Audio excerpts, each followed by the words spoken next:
लेकिन जो आपके और पड़ोसी देश हैं उनकी हमारे से जीडीपी बेहतर क्यों होगी? आप बात कर रहे हैं इस कोरोना में भी कि ब्रिटेन में इतने मर गए, अमेरिका में इतने मर गए, इटली, स्पेन, फ्रांस में इतने मर गए, बांग्लादेश में कितने मरे हैं, श्रीलंका में कितने मरे हैं, भूटान में कितने मरे हैं, उनसे भी तो तुलना कीजिए जो आपके पड़ोसी देश हैं। म्यांमार में कितने मरे हैं। हमें उस तरफ भी देखना चाहिए। कहीं ना कहीं आर्थिक रूप से जो सरकार की सबसे पहली जिम्मेदारी है अपने नागरिकों की सुरक्षा का ध्यान करना। मोदी जी ने सन 14 में भी कहा था, मोदी जी ने सन 19 में भी कहा था किसानों की आय दोगुनी करूंगा, किया, बिजली दोगुनी कर दी, किया, गन्ने का एक पैसा पेमेंट बुढ़ाने मिल का नहीं हुआ है और मिलों की भी ये स्थिति है। गन्ने के पेमेंट आप नहीं करा रहे हैं, बिजली आपने महंगी कर दी है, फर्टिलाइज़र आपने महंगा कर दिया है, कीटनाशक दवाई आपने महंगे कर दी है, मजदूरों के मिलने के कुछ साधन नहीं रहे हैं। किसान आज किसी स्थिति में है, लाठी खा रहा है तिरावी मिल के बाहर, लाठी खा रहा है रोहाना मिल के बाहर। ये किसान की स्थिति आपने की है। नमस्कार दोस्तों, इंडिया प्लस न्यूज़ में एक बार फिर से आपका स्वागत है। आज हम बात करेंगे लॉकडाउन 4 की समाप्ति और अनलॉक फर्स्ट की शुरुआत को लेकर।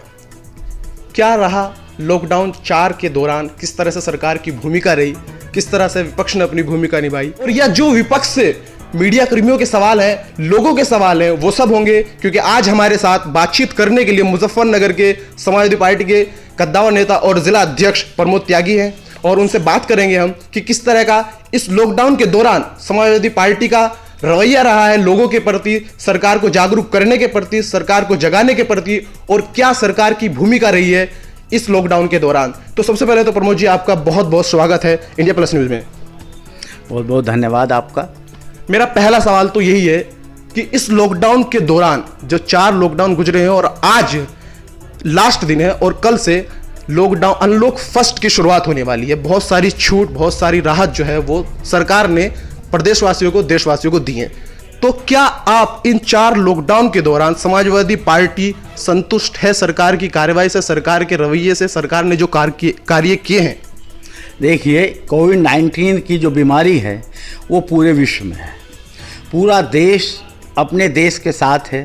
देश का प्रधानमंत्री देश का प्रतिनिधित्व करते हैं। पूरे देशवासियों ने, कोई राजनीतिक पार्टी हो, सामाजिक संगठन हो, आर्थिक संगठन हो, मजदूर लोग हों, सब ने प्रधानमंत्री का अपने देश हित में इस मामले में सहायता की, मदद की, उनकी अपील पर साथ खड़े रहे।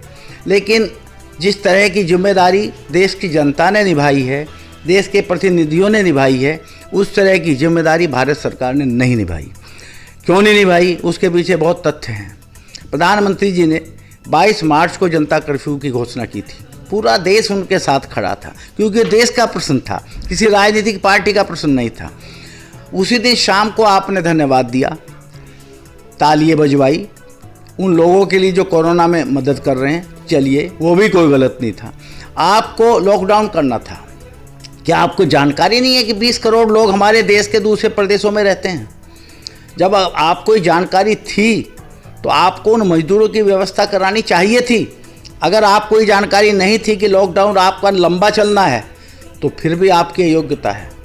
और अगर आपको ये जानकारी नहीं थी आपके डॉक्टर्स से, WHO से, ICMR से कि किस तरीके से आपको इससे निपटना है, तो भी आपकी एक क्षमता है। और अगर जानकारी थी तो आपको उन 20 करोड़ लोगों की, जो आपके मतदाता हैं या नहीं ये बाद की बात है, इस देश के निवासी हैं, 135 करोड़ भारतीयों में से एक हैं, उन लोगों की व्यवस्था कराना आपकी जिम्मेदारी थी।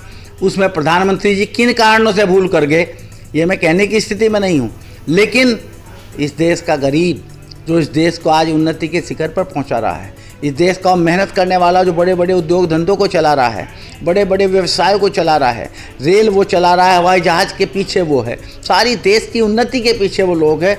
वो इस 60 दिन में जिस तरीके से तड़फे हैं, मर गए हैं, जो घर पहुँचे हैं, 15 साल की बच्ची 1500 किलोमीटर साइकिल चलाकर अपने बीमार बाप को ले जा रही है। उस तरह गैस के, पेट्रोल के गाड़ियों में छिप छिप के लोग आ रहे हैं और पुलिस का काम उनकी सुरक्षा करना था। पुलिस का काम कोविड-19 से पीड़ित लोगों की मदद करना था। उस पुलिस ने लाठी बजाई हैं। आप सरदार पटेल जी की बात करते हैं। सरदार पटेल जी ने सारा देश एक किया था, रियासतें ख़त्म की थी। आपने एक देश में, प्रदेशों में आने जाने पर प्रतिबंध लगा दिया। आपको उसकी अल्टरनेट व्यवस्था करनी चाहिए थी। लेकिन अध्यक्ष जी, सरकार ने तो ये लगातार कहा है कि वो मजदूरों के लिए खाने की व्यवस्था कर रही है, राशन की व्यवस्था कर रही है, जहां मजदूर है वहां रहे, और जो आना चाहता है उसको लेके भी आ रहे हैं। तो सरकार तो लगातार बोल रही है कि हम मजदूरों को उनके घर तक पहुंचा रहे हैं। देखिए, बिल्कुल इस मामले में तथ्यों के विपरीत बात वो कह रहे हैं। और व्यवस्था खाने की, इतने क्वारंटीन सेंटर आपके ज़िले में हैं, उनमें आप देख लीजिए, उनके पास पंखा तक नहीं है। आज ही मैं बुढ़ाना क्वारंटीन सेंटर देख के आया हूँ, 25 लोग गर्म गद्दों पे पड़े हैं, एक पंखा चल रहा है, वो बराबर लेट रहे हैं। सनराइज स्कूल है बुढ़ाना में। और एक बुढ़ाना की बात नहीं, आप जितने क्वारंटीन सेंटर में पूरे उत्तर प्रदेश में हैं, उनमें आप देखिए क्या स्थिति है। टाइम पे खाना नहीं मिलता। रमज़ान शरीफ चल रहे थे, बहुत से मुसलमान भी थे उसमें, उन्हें ना सहरी का इंतजाम था ना उनको अफ्तारी का इंतजाम था। समाजवादी पार्टी की तरफ से क्या गया उस समय? देखिए, समाजवादी पार्टी विपक्ष की पार्टी है, उत्तर प्रदेश की मुख्य विपक्षी दल है। समाजवादी पार्टी के पूरे प्रदेश के कार्यकर्ताओं ने यथासंभव लोगों को अन्न पहुंचाने की सुविधा देने की कोशिश की। जो बाहर से प्रवासी मजदूर आ रहे थे, पुलिस की नाराज़गी के बाद, प्रशासन की नाराज़गी के बाद, प्रशासन का कोई सहयोग न मिलने के बाद भी समाजवादी पार्टी के कार्यकर्ताओं ने उनकी मदद करने का काम किया है, उनको खाना खिलाने का काम किया है, यथासंभव उनको मेडिकल एड दिलाने का काम किया है। और मैं आपको मुजफ्फरनगर जनपद की बात बता दूं, मैं केवल प्रशासन पर भी उंगली नहीं उठा रहा हूं। यहाँ जितने लोग थे प्रवासी, सब के सब मैं बहुत फ़ख्र से कह सकता हूँ, मेरा तो योगदान है पहुँचाने में, तो सरकार का भी योगदान रहा, प्रशासन का भी रहा और हमारे बहुत मित्रों का भी रहा। जितने जमाती थे, जितने और मजदूर थे, वो हिंदू भी थे, मुस्लिम भी थे, सब लोग थे, सबको पहुंचाने का काम समाजवादी पार्टी के कार्यकर्ताओं ने प्रशासन के सहयोग से, सीधे अपने सहयोग से करने का काम किया है। तमाम दल जो है वो यही कह रहे हैं कि ये सरकार की विफलता है, जो मजदूर जो है घर से बेघर हो गए, राशन से तरसने लगे, और तमाम संस्थाएं और विपक्षी पार्टियां कह रही है कि उन लोगों की मदद जो है हमारे द्वारा की गई है, और सरकार बोल रही है कि मदद जो है वो उनके द्वारा की गई है। तो क्या समझा जाए, किसकी तरफ से मदद की है? और फिर भी मजदूर लोग परेशान हैं। देखिए, आप तो मीडिया के लोग हैं, मीडिया की जनतंत्र में बहुत बड़ी जिम्मेदारी है। चौथा खंबा संविधान में अघोषित चौथा खंबा मीडिया है। आप मेरा विश्वास ना करें, आप सरकार का भी विश्वास ना करें, आप अपने स्तर पर इसकी जांच करें। देखिए, विपक्षी पार्टियों की सीमाएं हैं। नहीं, अध्यक्ष जी जांच की, और मुजफ्फरनगर में हम लोगों ने देखा बहुत सारे लोग क्वारंटीन थे और बहुत सारे जमाती भी क्वारंटीन थे। लगातार लोग पंजाब से, हरियाणा से बॉर्डर क्रॉस करके मुजफ्फरनगर में आ रहे थे, जिन लोगों को मीरापुर में रखा गया था। लेकिन फिर भी इतने लोग परेशान हैं। तमाम पार्टियां दावा कर रही हम लोगों ने मदद की है, सरकार लगातार दावा करी हम लोगों ने मदद किया, उनको घर पहुँचाने का काम करें, फिर भी लोग परेशान क्यों हैं? आप ये देखें, मुजफ्फरनगर में कितनी बसें आई हैं बाहर से, मुजफ्फरनगर में कितनी श्रमिक विशेष ट्रेन आई हैं बाहर से। मैं आपके सामने आधिकारिक रूप से कह रहा हूँ, अकेले मुजफ्फरनगर जनपद के 10,000 लोग बाहर थे। तमिलनाडु में, आंध्रा में, तेलंगाना में, कर्नाटका में, गुजरात में। आप लोगों ने सरकार या प्रशासन को पत्र लिख कर दिया कि इतने लोग मुजफ्फरनगर के बाहर हैं? एक बार नहीं, कई बार प्रशासन ने प्रयास भी किया। मैं ये नहीं कह रहा यहाँ के डीएम ने या एडीएम ने प्रयास नहीं किया, उन्होंने भी हमारे पत्र पे भी, हमारे उस पर भी कोशिशें की हैं।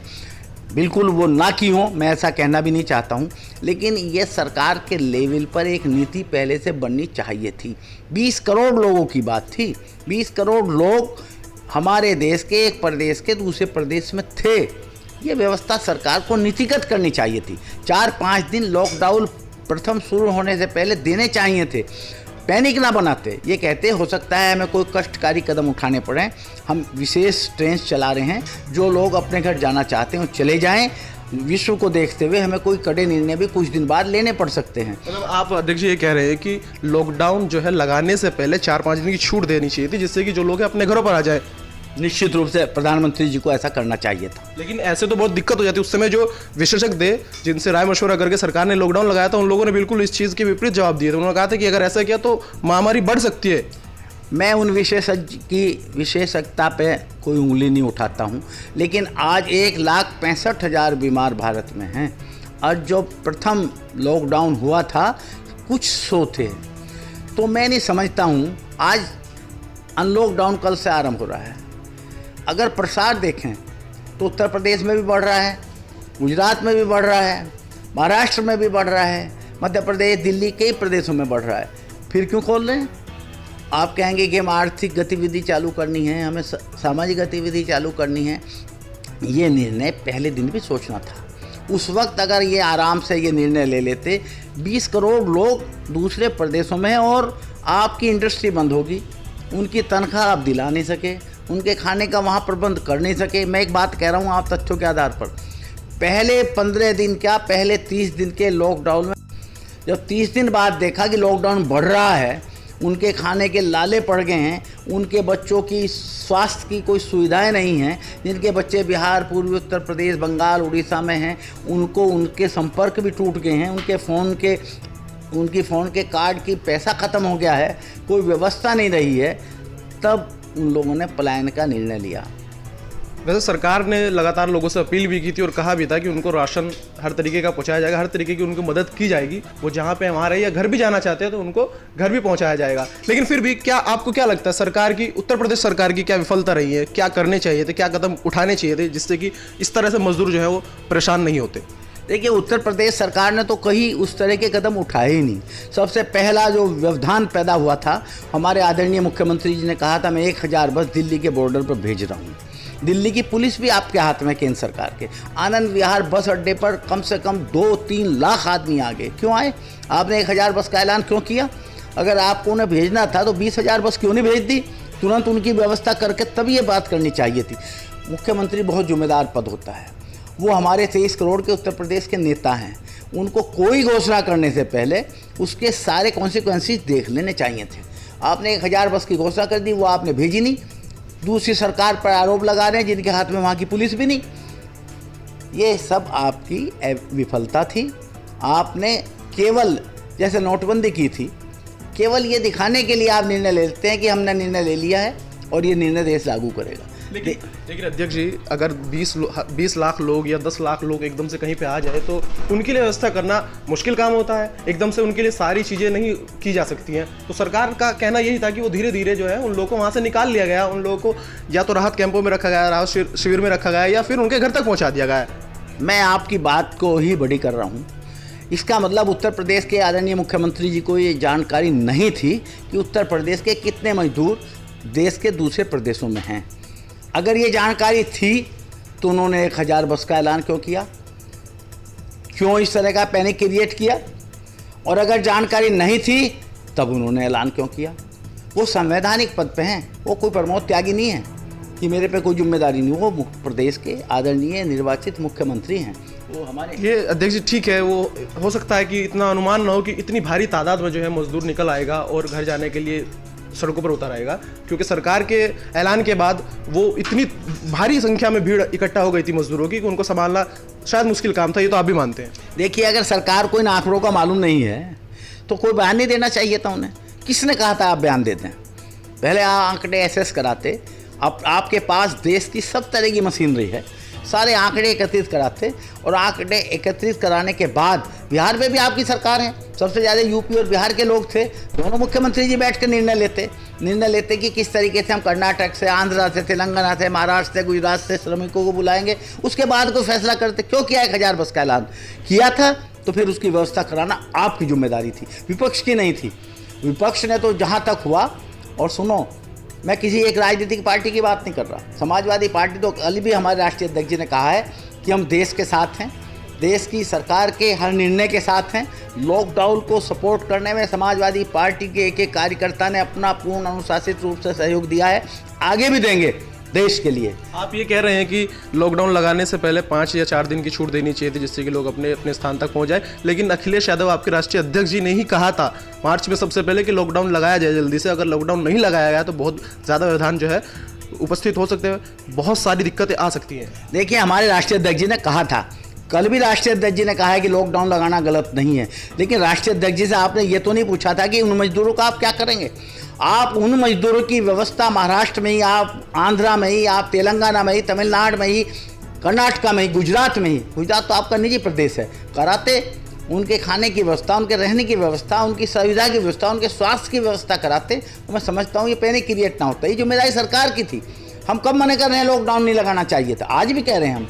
लेकिन सरकार का काम क्या होता है? सरकार का काम अपने निवासियों की सिविक असिस्ट कराना है, उनकी नागरिक सुविधा दिलाना है, और कोई काम सरकार का नहीं है। सरकार का काम धार्मिक प्रवचन का नहीं है। ये धार्मिक कार्य करना काम धार्मिक पंथों के धार्मिक आचार्यों का है, मौलवियों का है, वे करें। सरकार का काम केवल अपने सिटीजन के स्वास्थ्य की, शिक्षा की, खाने पीने की, उनके सम्मान की, उनकी स्वतंत्रता की रक्षा करना है। उसमें आप अक्षम रहे।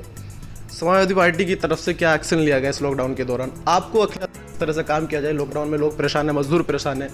हमारे राष्ट्रीय अध्यक्ष जी ने, व्यक्तिगत रूप से हमारे प्रदेश अध्यक्ष जी ने भी, राष्ट्रीय अध्यक्ष जी से भी मुझे सौभाग्य लॉकडाउन में 2 बार बात करने का हुआ। अपने प्रदेश अध्यक्ष जी से कई बार इस संबंध में चर्चा रही।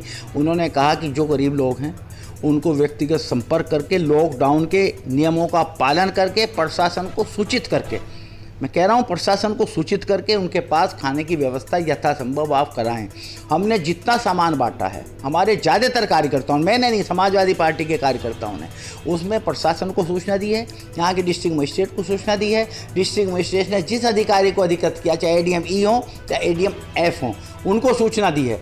उनकी जानकारी में हमने सब पैकेट बंटवाए, उनकी जानकारी में हमने प्रवासी मजदूरों को जाने की व्यवस्था कराई। हमने प्रशासन के पैरेलल कोई कार्य नहीं किया, हमने प्रशासन के असिस्ट करते हुए कार्य किया है। क्योंकि मुजफ्फरनगर के प्रशासन ने भी समाजवादी पार्टी के लोगों को परेशान किया, क्योंकि राष्ट्रीय अध्यक्ष जी कल ही कह रहे थे इस सम्मेलन में कि लगातार जो है समाजवादी पार्टी के लोगों को परेशान किया जा रहा है, FIR दर्ज हो रही है उन पर, उनको काम करने नहीं दी जा रहा, लोगों की मदद बिल्कुल नहीं करने दी जा रही है। एक स्थिति हमारे जनपद की कुछ जनपदों से अलग है। हमारे जनपद की कोई भी सीमा दूसरे प्रदेश से नहीं मिलती सिवाय उत्तराखंड के। उत्तराखंड में हुआ, पुरका जी के हमारे कार्यकर्ताओं के साथ हुआ। और तो सहारनपुर से, शामली से मिलती है, दूसरे प्रदेश से नहीं मिलती। जनपद से लोग आए जो हमारे सहारनपुर जनपद के कार्यकर्ता थे, शामली जनपद के कार्यकर्ता थे, उनको निश्चित रूप से हरेस करने का कोशिश हुई। मुजफ्फरनगर जनपद की केवल उत्तराखंड से सीमा मिलती है। उत्तराखंड में सबसे कम प्रवासी मजदूर थे, क्योंकि वो खुद इस तरह का प्रदेश है, वहीं के लोग बाहर हैं, वहाँ से उतनी भीड़ नहीं आई।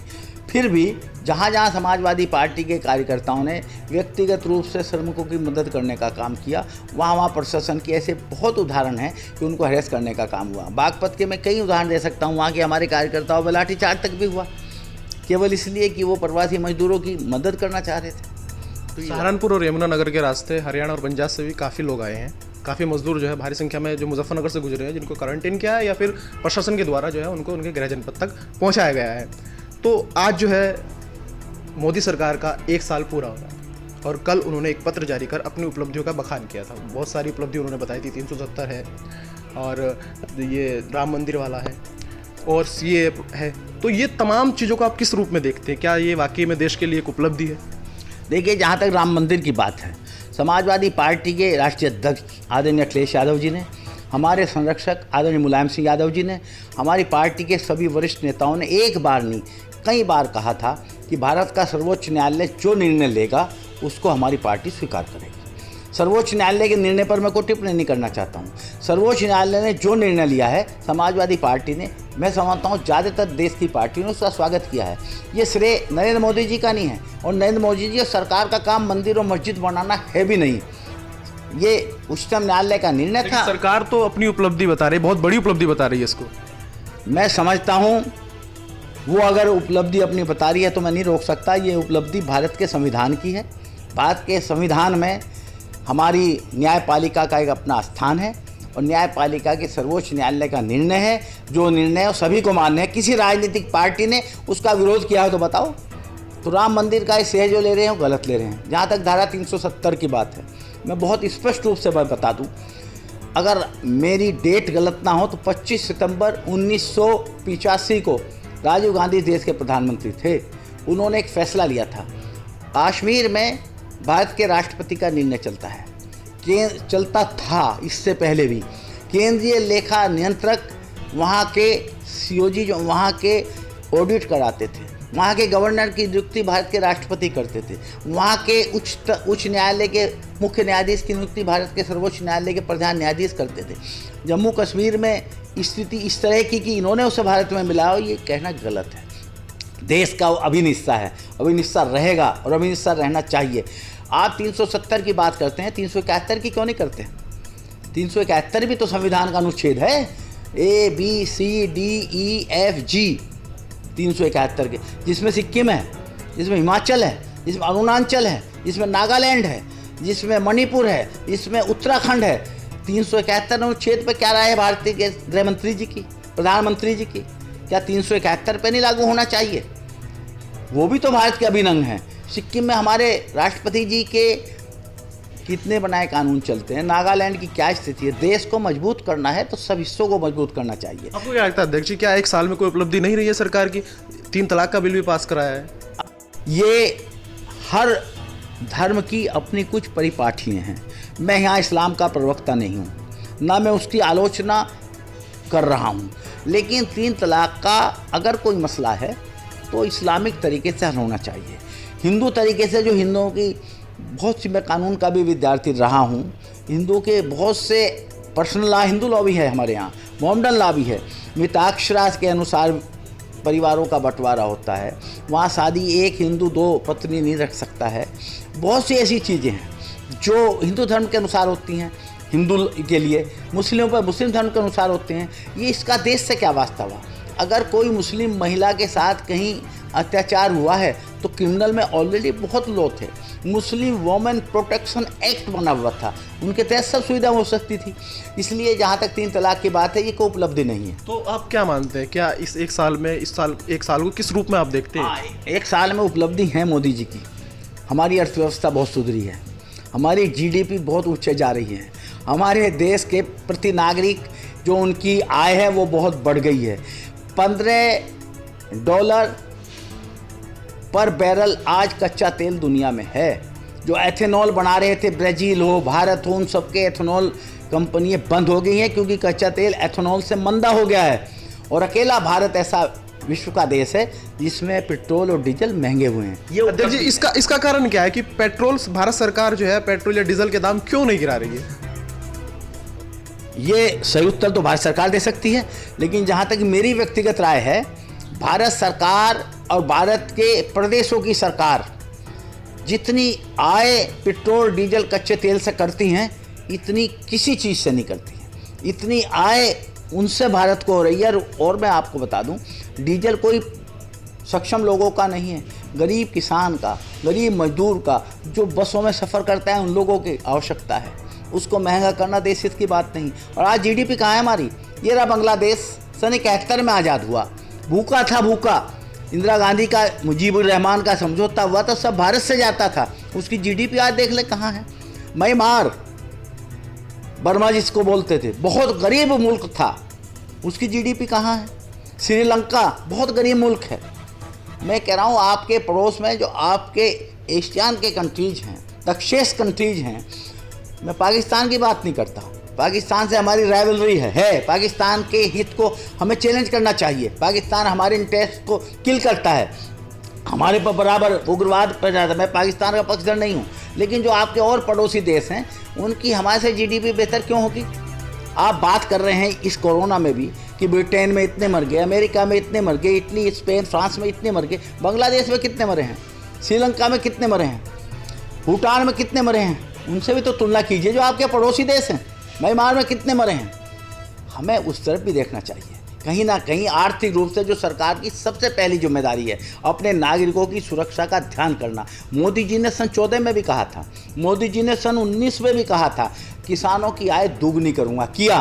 बिजली दुगनी कर दी, किया। गन्ने का 1 पैसा पेमेंट बुढ़ाने मिल का नहीं हुआ है, और मिलों की भी ये स्थिति है। गन्ने के पेमेंट आप नहीं करा रहे हैं, बिजली आपने महंगी कर दी है, फर्टिलाइज़र आपने महंगा कर दिया है, कीटनाशक दवाई आपने महंगे कर दी है, मजदूरों के मिलने के कुछ साधन नहीं रहे हैं। किसान आज किसी स्थिति में है, लाठी खा रहा है तिरावी मिल के बाहर, लाठी खा रहा है रोहाना मिल के बाहर।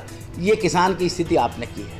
ये मंत्री सुरेश राणा जो है, उन्होंने भी कई बार लोगों से बातचीत करी थी। जब उन्होंने लोगों की, किसानों की समस्या थी, किसान उनके पास पहुंचे तो उन्होंने कहा कि हम आधे से ज़्यादा पेमेंट करा चुके हैं। देखिए, मैं गन्ना मंत्री जी पे कोई व्यक्तिगत टिप्पणी नहीं करूंगा, किसी पे भी नहीं करूंगा, लेकिन मैं बुढ़ाना मिल का काश्तकार हूँ। 6 दिसंबर तक का पेमेंट आया हुआ है कि नहीं हुआ है? मैं बता तो रहा हूँ, आज 31 मई है, 6 दिसंबर तक का पेमेंट आया। पूरा दिसंबर, जनवरी, फरवरी, मार्च, अप्रैल, मई। खाईखेड़ी मिल का ले लो, मोरना इनका कोऑपरेटिव मिल है, उसका ले लो। रोहाना और तितावी भी कोऑपरेटिव मिल है, प्राइवेट नहीं, IPL के, इंडियन पोटास लिमिटेड, उनका ले लीजिए पेमेंट। शामली मिल का ले लीजिए। थाना भवन तो हमारे आदरणीय सुरेश राणा जी का अपना शुगर मिल है, उसका पेमेंट ले लीजिए। आंकड़ों में बात कीजिए। मैं सुरेश राणा जी पे कोई व्यक्तिगत आक्षेप नहीं करता, लेकिन वो आंकड़ों की जादूगरी कर रहे हैं। बिल्कुल सच्चाई इसके विपरीत है। किसान के गन्ने का पेमेंट नहीं हुआ है। लगभग जो है लॉकडाउन अनलॉक फर्स्ट शुरू होने वाला है और वो ख़त्म होने वाला है।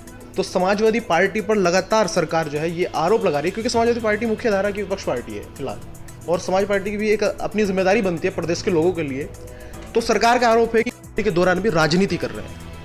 देखिए, समाजवादी पार्टी ने और हमारे आदरणीय राष्ट्रीय अध्यक्ष जी ने एक बार भी कोरोना के मामले में सरकार की किसी नीति के विरोध में कोई बयान नहीं दिया। हमेशा ही कहा है, उनके कार्यकर्ताओं ने मदद की है, कोरोना के लॉकडाउन का पालन किया है। मुजफ्फरनगर में हमारे सब साथी बैठे हैं, सब ने पालन किया है। यथासंभव गरीब लोगों की मदद भी की है। वो बात बतावें क्यों सरकार फिर ये आरोप लगा रही है समाजवादी पार्टी पर कि वो राजनीति कर रही है कोरोना वायरस को लेकर भी?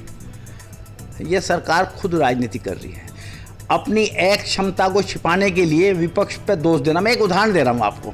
दिल्ली की केजरीवाल सरकार ने डीजल और पेट्रोल महंगा किया। वहाँ के दिल्ली भाजपा के अध्यक्ष तिवारी जी ने और वहाँ के विजय गोयल जी ने उनके खिलाफ धरना दे दिया। और समस्त भाजपा सरकारों ने किया। उस पर क्या राय है आपकी? आप विपक्ष की सरकारों को काम नहीं करने देंगे। आप चुनी हुई सरकारों के खिलाफ आपकी पार्टी के कार्यकर्ता बोलेंगे, और जहाँ जहाँ आपकी सरकारें हैं, देश में आपकी सरकार, क्या जनतंत्र विपक्ष को उनकी गलतियों को कहने का अधिकार नहीं है? अगर विपक्ष अपने इस कर्तव्य का पालन नहीं करता है, सरकार की जिस कमजोरी को, उसको उभारना चाहिए। हाँ, जहाँ तक देश का प्रश्न है, उसमें किसी की सरकार उसके साथ खड़ा होना चाहिए। सब पार्टी लॉकडाउन में देश के साथ थी, भाजपा के साथ नहीं थी, देश के साथ थी, आगे भी देश के साथ रहेंगी। लेकिन अभी क्या रवैया रहेगा समाजवादी पार्टी का? सरकार के साथ काम करेंगे इस कोरोना वायरस में मिलकर, या अपने अलग से नीति? सरकार का जो जनहित में काम होगा, समाजवादी पार्टी पूरे मन से, मनोयोग के साथ उसका समर्थन करेगी, उसका सम्मान करेगी। जहां देश की जनता के हितों के विपरीत सरकार के कार्य होंगे, वहां उसकी आलोचना भी करेगी, जो हमारा मौलिक अधिकार है। अध्यक्ष जी, अब हम मुजफ्फरनगर की बात करते हैं। आप मुजफ्फरनगर के प्रभारी है, मुजफ्फरनगर के अध्यक्ष, जिलाध्यक्ष समाजवादी पार्टी से। तो क्या क्या मुजफ्फरनगर में अब तक समाजवादी पार्टी ने कार्य किए हैं, और क्या आगे की आपकी प्लानिंग है, किस तरीके से कार्य करेंगे? क्योंकि परेशानी कम नहीं हुई है। लॉकडाउन हो सकता है अब हट जाए पूरी तरीके से, 1 महीने बाद तो और भी छूट मिल जाए, लेकिन परेशानियां तो कम नहीं हुई। केसेस लगातार बढ़ रहे हैं, दिक्कतें लगातार हो रही है, मजदूर लगातार परेशान हो रहा है, काम अभी भी बंद है। तो अब क्या समाजवादी पार्टी की नीति रहेगी? देखिए, समाजवादी पार्टी का 25 मार्च से ही ये फैसला था। हमारे सब साथी यहाँ भी बैठे हुए हैं। जिस तरीके से जो आवश्यकता जिसको है, उसकी मदद की जाए, प्रशासन को उनके नियमों का पालन करने दिया जाए, जाति नहीं, सुविधाजनक तरीके से। भूखे को सरकार की, प्रशासन की सूचना देकर मदद करने का काम पहले भी किया है, आगे भी करेंगे। और जो कोरोना से पीड़ित लोगों की मदद के लिए आवश्यक कार्य हम एक जागरूक नागरिक होने के लिए नाते कर सकते थे, वो सारे कदम उठाएंगे। हाँ, हम सरकार की किसी नीति का कोरोना को समाप्त करने के लिए, कोविड-19 से निपटने के लिए जो निर्णय होगा, उसको हम रुकावट नहीं बनेंगे। लेकिन अगर उस निर्णय में कहीं कमी होगी, तो आपके जरिए, प्रेस के जरिए हम उसको फिर से भी उठाएंगे। उस निर्णय की हम आलोचना अवश्य करेंगे। अध्यक्ष जी, इस कोरोना वायरस महामारी के दौरान काफ़ी लोगों ने अपनी जान गंवा दी है। जो कोरोना वायरस से मरे हैं वो तो हैं ही, उसके इतर कुछ लोग परेशानियों का सामना करते हुए मरे हैं, जैसे मजदूर हैं। अभी आपने भी कई सारी खबरें पढ़ी होंगी, गर्भवती महिलाएं, रास्ते में प्रसव पीड़ा हो गई, बच्चे का जन्म हो गया, कोई अस्पताल नहीं, कोई सुविधा नहीं, और ऐसे मजदूर जाते हुए एक्सीडेंट हो गया। ऐसे तमाम तरह की कहानियाँ और तमाम तरह के मजदूरों को परेशानियों के साथ घर तक पहुँचाया जा रहा है, या वो अपने आप से किसी तरह पहुँच रहे। तो उस दौरान जो लोग मर रहे हैं, उसको आप किस रूप में देखते हैं कि सरकार उनकी किस तरीके से मदद करे? समाजवादी पार्टी लगातार अपील कर रही है। कल भी अखिलेश यादव जी ने बोला था कि हम लोग 1-1 लाख रुपए दे, कम से कम हम लोगों ने मदद की। सरकार तो उनकी इस तरह भी मदद नहीं कर रही। तो आगे से आपका उसका क्या प्लान रहेगा, और किस तरीके से मदद की गई है, और सरकार से क्या चाहते हैं कि सरकार किस तरीके से उन लोगों की मदद करे? देखिए, जिस परिवार का कोई सदस्य मर जाता है, आर्थिक मदद उसके कोई विशेष मायने नहीं रखती। वो परिवार बहुत साल तक उस पीड़ा को झेलता है, कभी कभी वो कभी पूरी नहीं हो पाती। लेकिन हमारी समाजवादी पार्टी बहुत सीमित हमारे साधन हैं। हमारे आदरणीय राष्ट्रीय अध्यक्ष जी ने ये आह्वान किया था कि उत्तर प्रदेश का जो श्रमिक उत्तर प्रदेश या उत्तर प्रदेश के बाहर कोविड-19 से बचने के लिए घर आते हुए दुर्घटना में या किसी तरह मर जाएगा, समाजवादी पार्टी उसकी 1 लाख रुपए से आर्थिक सहायता करेगी। मैं आपको एक उदाहरण देता हूँ। मुझे फन्नेगर में, ये गांव है नियाजूपुरा, यहाँ की 2 श्रमिक महिलाएं मेरठ से आ रही थी रेहड़े में।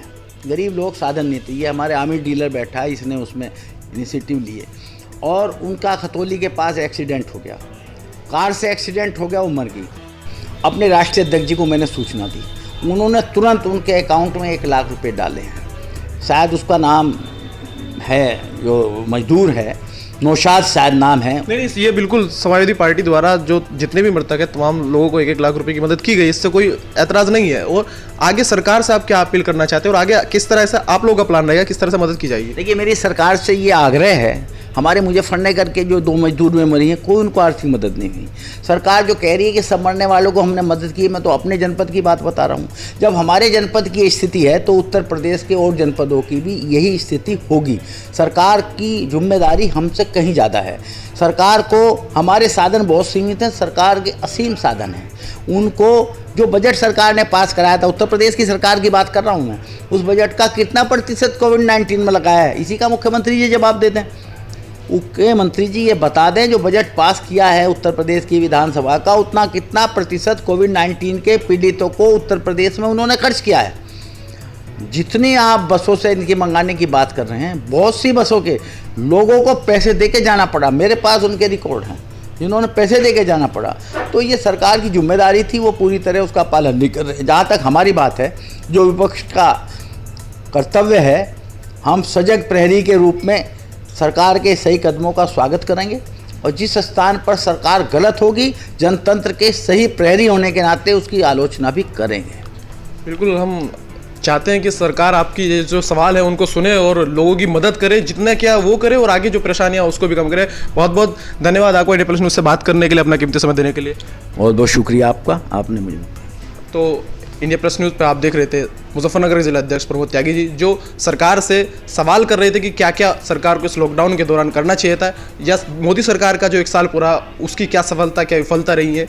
तो देखते रहिए इंडिया प्लस न्यूज़। मैं सलीम नाम, मेरे सहयोगी तनुम मलिक के साथ। इंडिया प्लस न्यूज़, सिर्फ वही जो सही।